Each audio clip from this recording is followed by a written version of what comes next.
एक आदमी पहाड़ों में कार चला रहा था। अचानक एक जोरदार धमाका हुआ, जैसे कुछ भयंकर हुआ हो। जब उसे होश आया तो चारों ओर घना अंधेरा था। उसकी कार की विंडशील्ड के सामने मिट्टी का ढेर जमा था। यह देख उसकी सांसें अटक गईं। उसने तुरंत वाइपर चलाने की कोशिश की, लेकिन वे पूरी तरह जाम हो चुके थे। अब वह घबराने लगा। उसने चारों तरफ देखा और पाया कि सनरूफ के ऊपर भी मिट्टी भरी थी। क्या वह जिंदा दफन हो गया था? इस पर विश्वास करना मुश्किल था। उसने तेजी से सीट बेल्ट खोली और दरवाजा खोलने की कोशिश की, लेकिन हर दरवाजा मिट्टी से पूरी तरह दबा हुआ था, जिससे कोई भी बाहर निकलने का रास्ता नहीं बचा। उसने खुद को शांत करने के लिए गहरी सांस ली और कार में रखे मोबाइल से मदद मांगने के लिए फोन मिलाने लगा।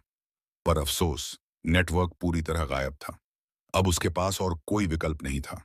वह ड्राइवर सीट पर वापस आया और इंजन स्टार्ट करने की कोशिश करने लगा, लेकिन कार ने कोई प्रतिक्रिया नहीं दी। गुस्से में उसने कार के डैशबोर्ड पर जोर से मुक्का मारा। जैसे ही उसने ऐसा किया, पूरी कार हिलने लगी और बाहर की मिट्टी और ज्यादा खिसकने लगी। डर के मारे वह अपनी सीट पर जकड़कर बैठ गया, बिना हिले डुले। कुछ देर बाद सब कुछ फिर से स्थिर हो गया। अब वह समझ गया कि उसे संभल कर रहना होगा।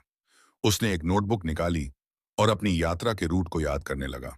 धीरे धीरे उसे एहसास हुआ कि शायद वह पहाड़ी रास्ते पर भूस्खलन का शिकार हो गया था। इस सोच से उसे थोड़ी राहत मिली। इतनी बड़ी घटना हुई थी तो जरूर किसी को पता चल जाएगा और मदद भेजी जाएगी। बस उसे धैर्य रखना था और इंतजार करना था। थोड़ी देर बाद वह खुद को शांत करने के लिए सीट पर लेट गया और सोने की कोशिश करने लगा। कुछ घंटों बाद अचानक उसके पैर की नस चढ़ गई, जिससे उसकी नींद खुल गई। दर्द से उबरने के बाद उसने समय देखा।